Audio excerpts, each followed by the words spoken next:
Segundo Reis, capítulo 25.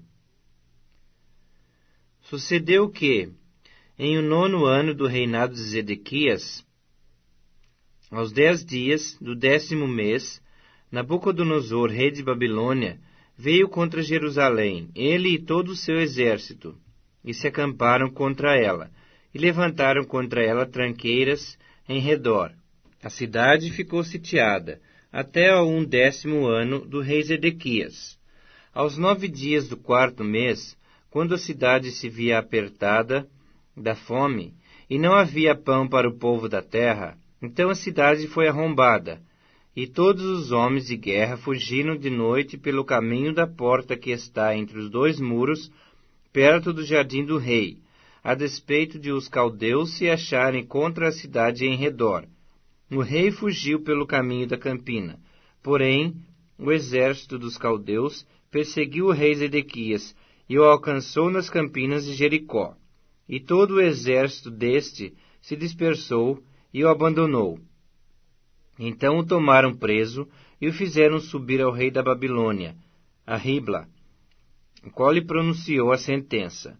Aos filhos de Zedequias mataram à sua própria vista, e a ele lhe vazaram os olhos. Ataram-no com 2 cadeias de bronze e o levaram para a Babilônia.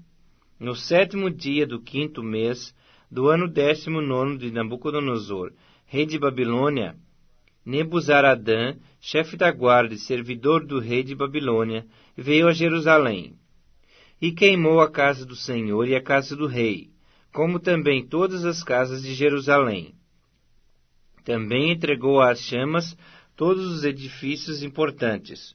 Todo o exército dos caldeus, que estava com o chefe da guarda, derribou os muros em redor de Jerusalém.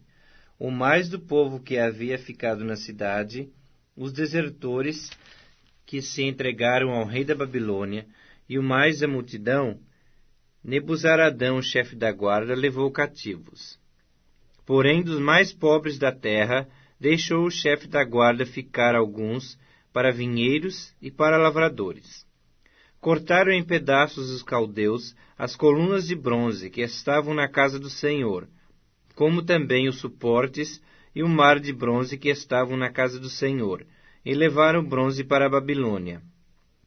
Levaram também as panelas, as pás, as espevitadeiras, os recipientes de incenso e todos os utensílios de bronze, com que se ministrava. Tomou também o chefe da guarda os braseiros, as bacias e tudo quanto fosse de ouro ou de prata. Quanto às 2 colunas, ao mar e aos suportes que Salomão fizera para a casa do Senhor, o peso do bronze de todos esses utensílios era incalculável. A altura de uma coluna era de 18 côvados, e sobre ela havia um capitel de bronze de 3 côvados de altura. A obra de rede e as romãs sobre o capitel ao redor, tudo era de bronze.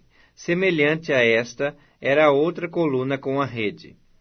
Levou também o chefe da guarda a Seraías, sumo sacerdote, e a Sofonias, segundo sacerdote, e aos 3 guardas da porta. Da cidade tomou a um oficial, que era comandante das tropas de guerra, e a 5 homens dos que eram conselheiros do rei e se achavam na cidade, como também ao escrivão-mor do exército, que alistava o povo da terra, e a 60 homens do povo do lugar, que se achavam na cidade. Tomando-os Nebuzaradã, o chefe da guarda, levou-os ao rei de Babilônia, a Ribla. O rei de Babilônia os feriu e os matou em Ribla, na terra de Amate. Assim Judá foi levado cativo para fora da sua terra. Quanto ao povo que ficara na terra de Judá, Nabucodonosor, rei de Babilônia, que o deixara ficar, nomeou governador sobre ele a Gedalias, filho de Aicão, filho de Safã. Ouvindo, pois, os capitães dos exércitos, eles e os seus homens, que o rei da Babilônia nomeara governador a Gedalias, vieram ter com este a Mispa, a saber, Ismael, filho de Netanias, Joanã, filho de Careá, Seraías, filho de Tanumete, o netofatita, e Jazanias, filho do Maacatita, eles e os seus homens. Gedalias jurou a eles e aos seus homens e lhes disse: Nada temais da parte dos caldeus. Ficai na terra, servi ao rei da Babilônia, e bem vos irá. Sucedeu, porém, que no 7º mês veio Ismael, filho de Netanias, filho de Elisama, de família real, e 10 homens com ele, e feriram a Gedalias, e ele morreu, como também aos judeus, e aos caldeus que estavam com ele em Mispa. Então se levantou todo o povo, assim os pequenos como os grandes, como também os capitães das tropas, e foram para o Egito, porque temiam os caldeus. No 37º ano do cativeiro de Jeoaquim, rei de Judá, no dia 27 do 12º mês, Evil-Merodach, rei de Babilônia, no ano em que começou a reinar, libertou do cárcere a Joaquim, rei de Judá.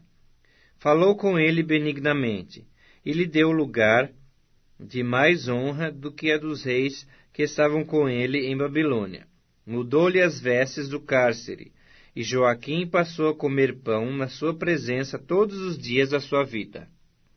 E da parte do rei lhe foi dada subsistência vitalícia, uma pensão diária durante os dias da sua vida.